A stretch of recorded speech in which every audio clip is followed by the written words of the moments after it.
Picture this France in the late 1700s, a land of picturesque villages, rolling countryside and bustling towns. The air is filled with the scent of fresh bread from the bakeries and the sound of children playing in the streets. But beneath this serene surface, a storm is brewing. A beautiful country, but with a big problem: unfairness.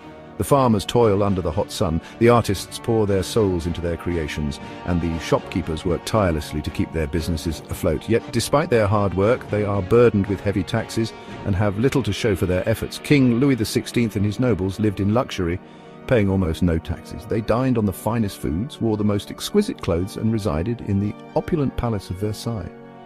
Their lives were a stark contrast to the common people who struggled to make ends meet. But most people, the shopkeepers, the artists, the farmers, they worked hard and paid all the taxes. They lived in modest homes, wore simple clothes, and often went to bed hungry. The disparity between the rich and the poor was glaring, and it was becoming increasingly difficult to ignore. Their lives were very different from the fancy palace of Versailles. While the nobles enjoyed their lavish banquets and extravagant parties, the common people struggled to put food on the table.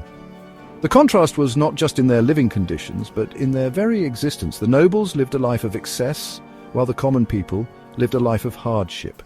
People were angry. They wanted things to be fair.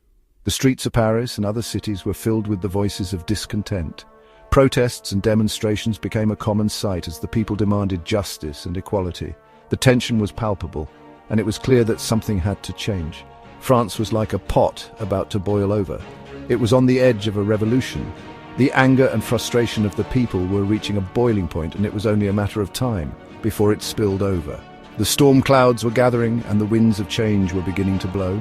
The stage was set for a revolution that would change the course of history. It's 1789. Rumors are flying around Paris. People are scared but also excited. The Bastille, a royal prison, is a symbol of the king's power. On July 14th, the people have had enough. A huge crowd attacks the Bastille. The guards can't stop them. The prison falls. This act of rebellion is heard all over France. It's a day that will never be forgotten. The French Revolution has started. The revolution is moving fast. The streets of Paris are filled with an electrifying energy as people from all walks of life gather to demand change. The air is thick with the cries of revolution, and the fervor is palpable. The French Revolution, which began in 1789, is a period of radical social and political upheaval in France that has far-reaching consequences. The common people, tired of the oppressive monarchy and the vast inequalities in society, are rising up to claim their rights and freedoms. People are shouting liberty, equality, brotherhood. These three words become the rallying cry of the revolution, encapsulating the hopes and dreams of an entire nation. The revolutionaries believe that a new era of justice and equality is within their grasp. They envision a society where everyone, regardless of their birth, has the opportunity to live with dignity and freedom. The streets echo with passionate speeches and fervent debates as the people of France strive to build a new future. But the road to a new France is bloody. The revolution is not without its costs. The struggle for freedom and equality leads to violent clashes and brutal confrontations. The battlefields are stained with the blood of those who fight for a better tomorrow. The revolutionaries face fierce resistance from those who wish to maintain the status quo, and the conflict escalates into a full-blown war. The dream of a new France comes at a heavy price, as countless lives are lost in the pursuit of liberty. A new danger appears, the Reign of Terror. As the revolution progresses, it takes a darker turn. The Reign of Terror, which lasts from September 1793 to July 1794, is a period of extreme violence and political purges. The revolutionary government, led by the Committee of Public Safety, seeks to eliminate all perceived enemies of the revolution. The guillotine becomes a symbol of this bloody purge, as thousands of people are executed in the name of preserving the revolution. Fear and suspicion grip the nation, as neighbor turns against neighbor in a desperate bid for survival. Maximilien Robespierre, a lawyer, becomes a powerful leader. Robespierre, once a passionate advocate for the rights of the common people, rises to prominence during this tumultuous time. He is a key figure in the Committee of Public Safety and becomes one of the most influential leaders of the revolution. His speeches inspire both hope and fear as he calls for the complete transformation of French society. Robespierre believes that the revolution must be protected at all costs, even if it means resorting to extreme measures.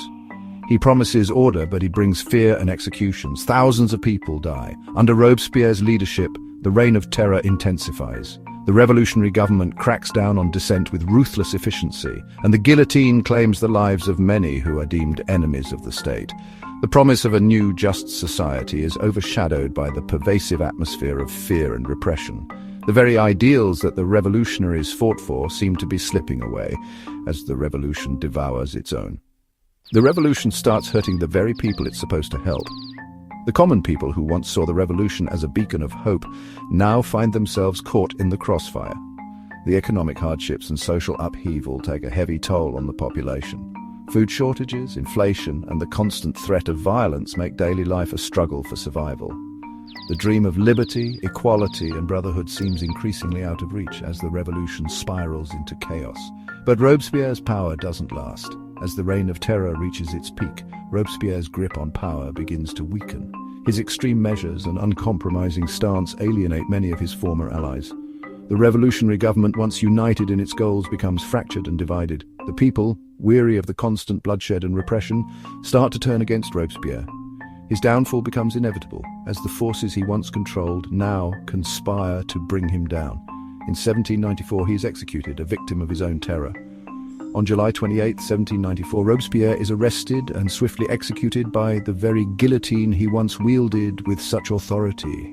His death marks the end of the reign of terror and the beginning of a new chapter in the French Revolution. The revolution, though far from over, enters a period of reflection and re-evaluation. The legacy of Robespierre and the reign of terror serves as a stark reminder of the dangers of unchecked power and the complexities of revolutionary change. Life is still hard for regular people. The revolution hasn't put food on their tables. There's not enough bread, and prices are going up. Women who take care of their families are suffering the most. In October 1789, they marched to Versailles, demanding bread and forcing the royal family to return to Paris. These brave women helped push the revolution forward. The revolution is full of new ideas. Old ways of thinking are replaced by new ones. Power to the people, individual rights, separation of powers. Newspapers and pamphlets spread these ideas. Thinkers like Rousseau and Montesquieu become heroes. Their ideas about government and society become very important. The revolution, even with all the violence, changes how people think about power and government. Life in revolutionary France is both exciting and scary. The old ways are gone, but what will replace them? Nobody knows. The threat of execution is always present, but there is also hope. People talk about politics in cafes. Theatres put on revolutionary plays. The revolution, with all its problems, brings a lot of energy and change. The French Revolution is a story of big ideas and terrible violence, of progress and tragedy. It's a story that still fascinates us today. A new France emerges, changed forever. The revolution, even with its mistakes, makes way for a more democratic and equal society. It's a big moment in history, a symbol of hope for people fighting against oppression. The French Revolution's impact is felt all over the world. Its ideas of liberty, equality, and brotherhood inspire people everywhere. The declaration of the rights of man and of the citizen becomes a model for other countries. The French Revolution shows how people can overthrow bad rulers, but also the dangers of going too far. Its legacy is complicated, a reminder that the fight for freedom and equality never ends. When we look back at the French Revolution, we see that history is not just about dates and names. It's a vivid tapestry woven with the threads of human experience, each strand representing the lives, dreams, and aspirations of countless individuals who lived through those turbulent times. The French Revolution was a period of profound change marked by both incredible progress and devastating setbacks. It was a time when the very fabric of society was being torn apart and reassembled in new and often unexpected ways. It's about people, their hopes, their struggles, their wins and their losses. The revolution was not just a series of political events. It was a deeply personal experience for those who lived through it. Ordinary men and women found themselves caught up in the whirlwind of change, their lives forever altered by the forces of history. They faced incredible hardships, but they also experienced moments of triumph and joy. Their stories remind us that history is not just a distant, abstract concept, but a living, breathing reality that continues to shape our world today. The French Revolution, with all its ups and downs, is a story that still matters today. It is a testament to the enduring power of the human spirit and the relentless pursuit of justice and equality. The revolution was a time of great upheaval, but it was also a time of incredible innovation and progress. It challenged the old order and laid the groundwork for many of the freedoms and rights we enjoy today. By studying the French Revolution, we gain a deeper understanding of the complexities of human nature and the forces that drive social change. It teaches us that freedom is precious, that justice is important, and that people have the power to make a better world. The revolutionaries fought for a vision of a society where all individuals could enjoy the fruits of liberty, equality, and fraternity. Their struggle was not in vain, as their legacy continues to inspire movements for social justice and human rights around the globe. The French Revolution reminds us that the fight for a fairer, more just world is an ongoing process, one that requires courage, determination, and a willingness to stand up for what is right. And as we face our own challenges, we can learn from the brave people who fought for a fairer future. Their stories serve as a powerful reminder that change is possible, even in the face of seemingly insurmountable obstacles. By looking back at the French Revolution, we can draw inspiration and strength from those who came before us. Their courage and resilience can guide us as we navigate the complexities of our own time, reminding us that we too have the power to shape the course of history and create a better world for future generations.